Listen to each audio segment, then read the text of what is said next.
The city of Isle of Palms is preparing for an anticipated Memorial Day weekend filled with people, traffic, and cars. Today, I talk one-on-one with the Isle of Palms Police Chief Kevin Cornett about that and an update on the investigation into the April 7th incident on the beach for this edition of Quintin's Close-Ups. And if you haven't already, subscribe to my YouTube channel and like Quintin's Close-Ups on Facebook. Isle of Palms Police Chief Kevin Cornett, welcome back to Quintin's Close-Ups. Hey, thank you. It's good to see you. Good to talk to you again. Yes, sir. I know that you and your police department are obviously getting ready for the Memorial Day weekend, but unfortunately the forecasters say that there's rain involved with that. So, what's new, what's now with the Isle of Palms Police Department? So some of the things, especially in the wake of some recent incidents on the Isle of Palms, there is a permit that is required for any group of 50 or more people that are going to gather. It's a simple permit to fill out online. So if you're going to have a large group out here, we're asking you to fill that out, get it to us. You've really got 2 weeks, but if you get it to me, I'll do my best to work with you, make sure you get to enjoy your weekend. We're not trying to keep anybody from the beach. We want you to be here, want you to enjoy it. Just want to make sure that we know who to contact if anything's going wrong before we have an issue. So since that incident, how many permits have you actually been receiving? Oh, we have had more than a handful, I know for sure. Several that we've received, and most of them are schools, churches, groups that we know typically come out and do events on the beach, especially towards the end of the school year or when the summer starts to kick off. So stuff that we're already aware of, and it's stuff we're pretty used to. Yes, sir. And I know one of those churches that actually hold their church services on the beach every week, so that's amazing. But I have to, Chief, go back to obviously April 7th. As you know, the Isle of Palms Police Department says at least, I believe, 5 people were injured in a shooting on the beach. And the initial reports at that time say that 6 victims were because Charleston County EMS double counted a victim that was involved in a motor vehicle accident and was also a victim of the shooting. The 5 victims included teenage boys and a 28-year-old woman. The woman at that time remained in stable condition. As we sit here right now, Chief, what is the latest about this investigation, and what can you tell us? So it's a fluid investigation, and we still have leads coming in, and every lead that we get, we're following up on. And I would certainly continue to encourage anybody that has any information to call us. And I can tell you that our investigation, anybody that we find that committed a crime on April 7th on the beach with that group is going to be held accountable for it. And so if you have any information, doesn't matter how small you think it may be important for us. So please send us any information you have. Call us if you think you know something, just to help us with that investigation. But I will tell you, it is a fluid investigation that is still very active.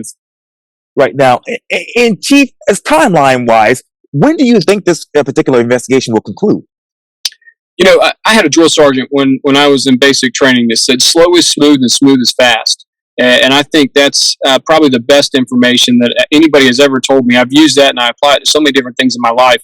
And I think that is a fair way to make sure that we do a good investigation. We're not going to rush through it, so I don't really have a timeline.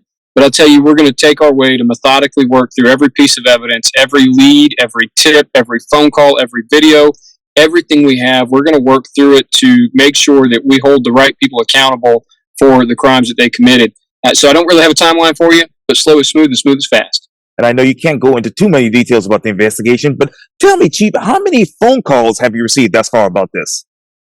I really don't know that information off the top of my head. I know in the beginning we received a lot the day of and the couple days after, but we're still getting phone calls about it. We're still having people call us. And, of course, anybody who calls Crime Stoppers, if they give a tip through Crime Stoppers, then they could, if that tip leads to an arrest, then they could get some money from Crime Stoppers as well. And do you have any additional video that you received? Nothing new as of now. I think within the first week, I have to give kudos to everybody that was out there. So many people sent us videos, and a lot of them were like, I'm sorry, I don't want to overwhelm you, but we needed that. And that's where our partners at the FBI came in, and they were able to help us to get that video and get it kind of set up the way we needed to be able to do our investigation. So we appreciate that. But if you haven't sent it, you do have some, we'd really love to see it. And how many leads are in this investigation that's really helping you propel to the finish line with this?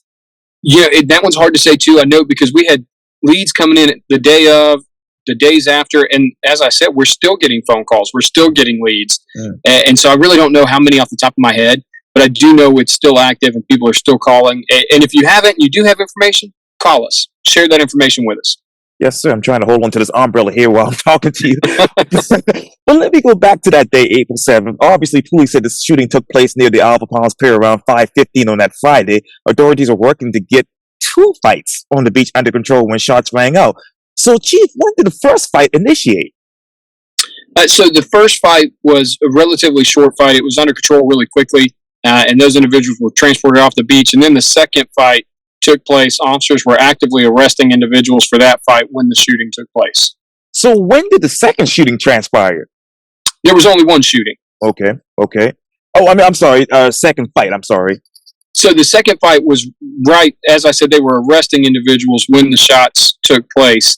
The fight before that was maybe, I don't know how long, a few minutes before. Wow. Different groups, different individuals involved in that fight.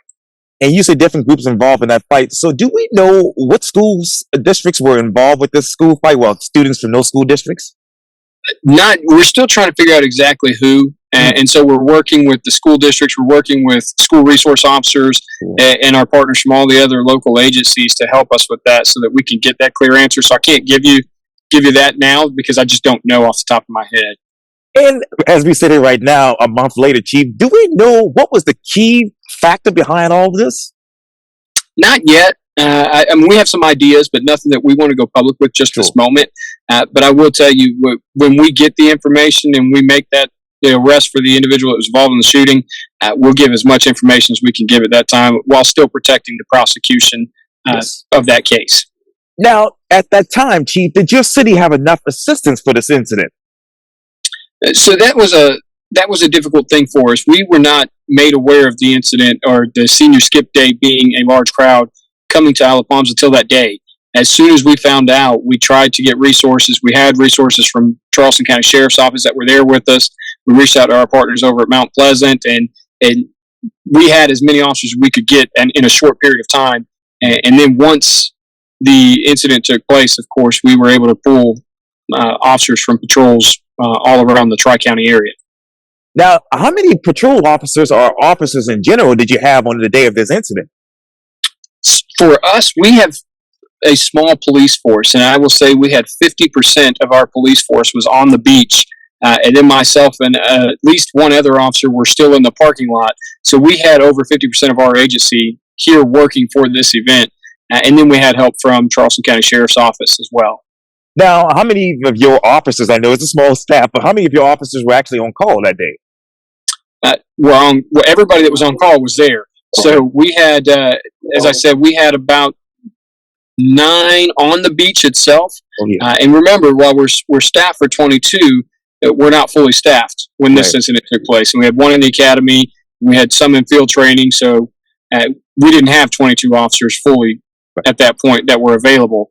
And even then, some had to work the night shift, some had to work the following days. So, but we pulled in a large percentage of our staff to make sure that we were able to address the crowd as best as we could. And I know this might be a tough question too, Chief, but how many people altogether were out there that day? It is hard for us to get an accurate number. We know there were a lot. We were estimating hundreds for sure were out there, but how many for sure, I don't know, but it was a very large crowd. Wow. So when were you personally notified about this event? I was notified that morning. So Friday, April 7th, around maybe 9:30, 10-ish is when I was notified. And that's not a guarantee it was that time, but it was somewhere around that time frame. Yes, sir. Now, Chief, let me ask you, how did you all allow an event of that size and not have a comprehensive public safety plan in place just in case of emergency like this? So, when you ask a question like that, just because a group gathers on the beach, if they're not doing anything wrong, it's not illegal. And at that point, there was not a permit required for a large crowd.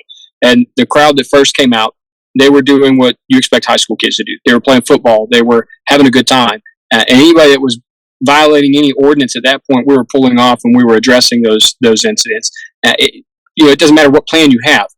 If people come with ill intent to commit crimes, there's always a chance that a crime is going to happen. So I hate to say that, there's a lot of conversation around that. And I would just say that we can't just kick people off the beach because it's a large crowd. We can if you don't have a permit now, but prior to that, we did not have the permit. And like I said, the first group, they were law-abiding citizens, and we weren't going to make them leave if they were doing what they were supposed to be doing. It's what the beach is for. Right. Yes, sir. Yes, sir. So, okay, when did those law-abiding people mixed in with this other crowd that were just coming in to, cause a problem?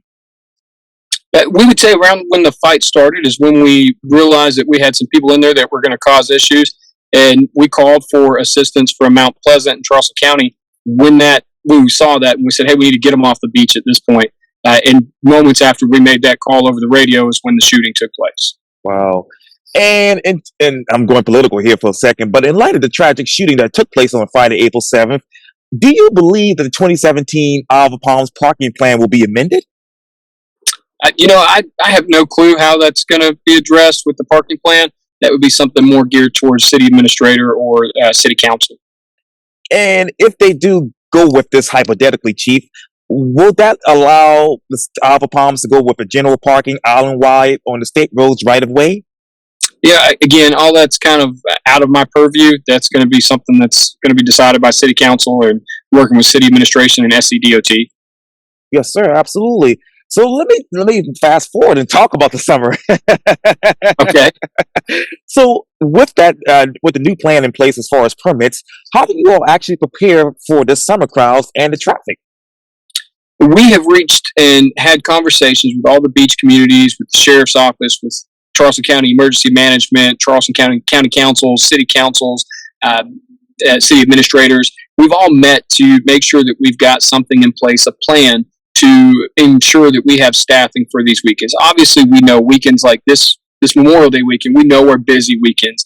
And traditionally, we have always upstaffed police officers, firefighters, EMS, and we plan to do that this weekend, even though it's calling for rain. We will still be here because sometimes the weather doesn't go the way it said it's going to go. So we will be prepared for it to be a beautiful sunny day. And if it's not, we'll just have a lot of police officers around to address anything else that pops up. But that's kind of what we're doing. We're working together collectively and using some of those mutual aids with other agencies to make sure that we have police officers to increase staffing for all of these barrier island areas. Now, because and I know the rain may come to this area, but how many officers do you have planned for this weekend? Ooh, I don't have that number right off the top of my head, but I can tell you we have a large staff of police officers that are going to be on the island, not just Isle of Palms police officers, but like I said, some of our partners from other agencies in the area. And then we also have additional fire rescue. We have additional EMS. So we've covered all of our bases like we do for every Memorial Day weekend, and we'll continue to make sure that we staff appropriately for all of these types of events. So, and I'm looking at it right now, the Olive Palms connector, how do you all prepare for that from a traffic standpoint? Traffic is always something that everybody kind of gets upset about, but things that we need people to remember is that a beach is an area that all walks of life will come here. Everybody wants to come to it. It is a beautiful resource that we offer, and our state offers that. That's something we want people to come be a part of. And so we're going to have traffic. And so what we tell everybody to do, make sure you plan ahead. I've got kids too, so I realize when you tell your kids you're going to the beach and you get into the car to go to the beach, you're going to the beach whether you want to or not. You might sit in hours of traffic, but you're going to the beach because you said you were. So just look ahead, plan using the 511 app through SCDOT. That's a good way to look at the cameras. We've got cameras on Isle of Palms Connector at Rifle Range and Isle of Palms Connector at Palm Boulevard. So you can just use those to kind of see how the traffic is flowing. And then we try to communicate when our parking lots are full. Charleston County Park will try to do the same thing to tell you how they're looking with their available parking as well. And I'll be out there tweeting that once again this weekend and the next weekend and the next weekend as well. But let me talk to you about Front Beach. What's the pattern right there for traffic plans? Normally what we will do is we will let it flow as normal until we get that backup on 14th Avenue. When we get a backup on 14th Avenue, you'll see us close that coming off of the connector.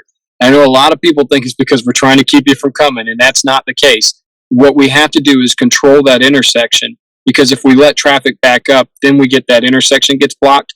And that intersection is a crucial intersection for our first responders, police, fire, EMS, to be able to respond to the northern and southern end of the islands. And so we have to keep that open. When we realize that might be in jeopardy because of the traffic, we'll just close 14th down. So Typically that happens around 10:30ish. And the moment we get the traffic kind of lightened up, we'll try to open it back up and monitor it throughout the day. But other than that, that's going to be the only change you'll see. Carter bus will be coming through for its beach reach, and they'll drop off on 14th.